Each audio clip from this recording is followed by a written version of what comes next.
அஸ்ஸலாமு அலைக்கும் வரஹ்மத்துல்லாஹி வபரகாத்துஹு. எல்லா புகழும் இறைவனுக்கு. உங்கள் எல்லோர் மீதும் சாந்தியும் சமாதானமும் உண்டாகட்டும். வணக்கம் மக்களே, இது உங்கள் ஜேகே விஷன். இன்றைக்கி என்ன டாபிக்னா, சட்டசபை நிகழ்ச்சி இப்போ தான் பார்த்து முடித்தோம், live telecast. I appreciate for that. TVK government இப்போ லைவாக அதை டெலிகாஸ்ட் பண்ணுறது ஒரு நல்ல ஒரு எடுத்துக்காட்டு. ஏன்னா நல்லதை கண்டிப்பாக பாராட்டி ஆகணும். இதுக்கு ஆளுங்கட்சிக்கு என்னுடைய பாராட்டுக்கள் என் சார்பாகவும் தமிழ்நாட்டு மக்கள் சார்பாகவும். ஏன்னா சட்டசபைக்குள்ளே என்ன நடக்குது ஏது நடக்குதுன்னு ஒன்றுமே புரியாமல் இருக்கும்போது இதெல்லாம் பார்க்குறதுக்கு ஒரு நல்ல வாய்ப்பு அமைஞ்சது. ஆனால் சட்டசபைன்றது இப்போ தான் நடக்குமா அப்படின்றது, ஏன்னா எந்த ஒரு ஆக்கப்பூர்வமான விஷயத்துக்கும் சரியான முறையில் ரெஸ்பான்ஸ் இல்லை. எதிர்கட்சி அண்ணன் உதயநிதி ஸ்டாலின் அவர்கள் எழுப்பிய எந்த கேள்விகளுக்கும் பதில் இல்லை. மாறாக குற்றச்சாட்டுகள், தாம் பிறந்தது வளர்ந்தது நடிகர் ஆனது, அதில் அவர் செய்த சில பல காரியங்கள், அரசியலுக்கு வருவதற்கு அவர் எடுத்த முன்னேற்றங்கள், இதெல்லாம் விலாவரியாக சொன்னார். இதெல்லாம் தேவையற்றது. ஏன்னா இதை ஆளுநர் உரை மீது விவாதம், எதிர்கட்சி கேட்டதுக்கு பதில், அதுக்கு எதுவுமே ப்ராப்பரான பதில் இல்லை.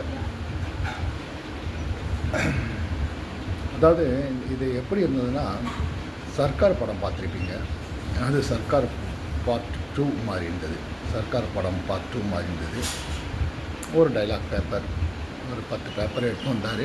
டைலாக் அப்படியே பார்த்து நல்லா படித்து அருமையாக வசனம் பேசினார். நடிப்பில் அவர் சூப்பர் தான், அதை யாரும் மறுக்க முடியாது.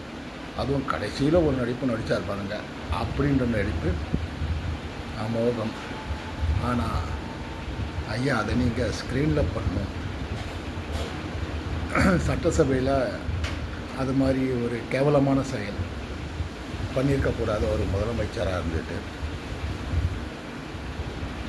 அதாவது எங்கள் முன்னாள் முதல்வர் கூட அந்த ஒரு ஆக்ஷன் காமிச்சது கூட சட்டசபைக்குள்ளே இல்லை, அண்ணா அறிவாலயத்துக்கு வெளியே பத்திரிகையாளர்கள் கேட்ட கேள்விக்கு எல்லாம் சுமூகமாக முடிஞ்சதா அப்படின்றதுக்கு எல்லாம் சுமூகமாக முடிஞ்சது அப்படின்றத மாதிரி அவர் பதில் சொன்னார்.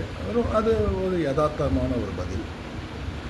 ஏன்னா பத்திரிகையாளர் தூரமாக இருந்தாங்க, அவங்களுக்கு ஒரு கத்தி சொல்ல முடியாதுன்றதால ஆக்ஷனில் காமிச்சார். அதை நீங்கள் ரிப்பீட் மூடில், இங்கே ஒருத்தர் இருக்கார் கொளத்தூரில்,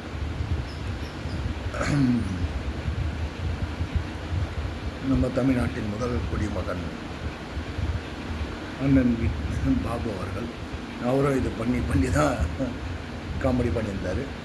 இப்போ அதே நீங்கள் சட்டசபையில் முதல்வராக இருந்து பண்ணுறது பார்க்க ரொம்ப கஷ்டமாக இருக்குது எங்களுக்கெல்லாம். ஏன்னா எங்கள் முதல்வர் மேலே நாங்கள் வச்சுருந்த அபிப்பிராயத்துக்கு நேர் எதிராக இருந்தது இது. நீங்கள் டீசெண்டான பாலிட்டிக்ஸ் பண்ணுவீங்க, நல்ல விதமாக இது பண்ணுவீங்க, கேட்ட கேள்விகளுக்கு பதில் சொல்வீங்கன்னு எதிர்பார்த்தோம். ஆனால் அதுபோல் நீங்கள் எந்த ஒரு பதிலையும், விவசாய பிரச்சனையாக இருக்கட்டும், மின்வெட்டாக இருக்கட்டும், 2500 ரூபா பெண்களுக்கான மானிய தொகையாக இருக்கட்டும், இல்லை மாணவ செலவுகளுக்கு கொடுக்க வேண்டிய தொகையாக இருக்கட்டும், இதற்கான எந்த கேள்விகளுக்கும் உங்கள்கிட்ட பதிலே இல்லை. அந்த டாப்பிக்குள்ளேயே நீங்கள் போகல. நீங்கள் போனது எல்லாமே ஒரு ஷூட்டிங் மோடு, சினிமா ஷூட்டிங் மோடுக்கு போயிட்டு அழகாக பேசுனீங்க, பார்க்க அற்புதமாக இருந்தது. அது ஆடியோ ரிலீஸ் இல்லை உங்கள் ஸ்டேஜ் ப்ரோக்ராமில் அது போல் இருந்தால் கண்டிப்பாக ரசிச்சிருப்போம். ஆனால் சட்டசபைக்குள்ளே இது ரசிக்கும்படியாக இல்லை ஐயா. கண்டிப்பாக இது போல் இனி வரும் சட்டசபை நிகழ்ச்சிகளை, இனி வரும் காலங்களில் இதை தயவு கூர்ந்து தவிர்க்கவும். கேட்டால் கேள்விக்கு பதில். நீங்கள் கேள்வி கேட்கலாம் கண்டிப்பாக. அதாவது அந்த ஆட்சியில் எதுக்கு இந்த தவறு நடந்தது, அது இந்த குற்றச்சாட்டுலாம் நீங்கள் சொல்லலாம், அதெல்லாம் தவறே கிடையாது. அதுக்கு எதிரில் இருக்கிறவங்கள பதில் சொல்ல அனுமதிக்கணும். நீங்கள் பதில் சொல்லவும் அனுமதிக்க மாட்டீங்க.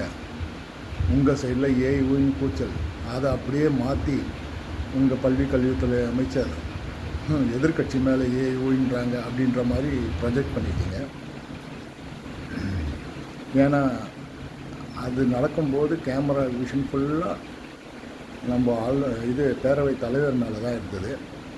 அவர் எல்லோரும் அமருங்கன்னு மேக்சிமம் அவர் இருந்த ரைட் சைடு பார்த்து நீங்கள் அமருங்கன்னு தான் சொன்னார் தவிர லெஃப்ட் சைட்லேயும் பார்த்தாரு 2-3 வாட்டி அமருங்கன்னு சொன்னார். அதுக்கப்புறம் மேக்ஸிமம் அவர் ஃபோக்கஸ் பண்ணதெல்லாம் ரைட் சைடில். அப்போ ரைட் சைடில் யார் இருக்கா? ஆளுங்கட்சி. ஸோ ஆளுங்கட்சி தான் எழுந்துச்சி ரொம்ப அமளி பண்ணியிருக்காங்க. எதிர்கட்சி எழுந்தாங்க, அவங்களுடைய கோரிக்கையை சொன்னாங்க, ஆனால் அதை ஏற்றுக்கலை. ஆனால் ஆளுங்கட்சியில் அத்தனை எம்எல்ஏ எழுந்துச்சி அராஜகம் பண்ண வேண்டிய அவசியம் கிடையாது. இது நடந்தது. இதை வீடியோ விஷனாக தெரில, ஆனால் நம்ம பேரவை தலைவருடைய ரியாக்ஷனில் நம்மளுக்கு கண்டிப்பாக பார்க்க முடிஞ்சது. இதை அறிவார்ந்த மக்களும் பார்த்துருப்பாங்க. ஸோ ப்ளீஸ் சேஞ்ச் பண்ணுங்கள், நல்லதை செய்யுங்க, நல்லதை நினைங்க. வேறு ஒன்றும் சொல்லுறதுக்கு இல்லை. ஒரு நல்ல சினிமா படம் பார்த்த மாதிரி இருந்தது தவிர மற்றபடி மக்களுக்கு தேவையான எந்த ஒரு கேள்விகளுக்கும் பதில் இல்லை.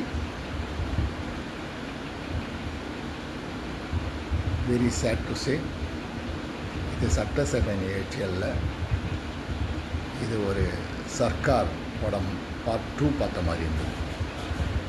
எனிவே, பாய்.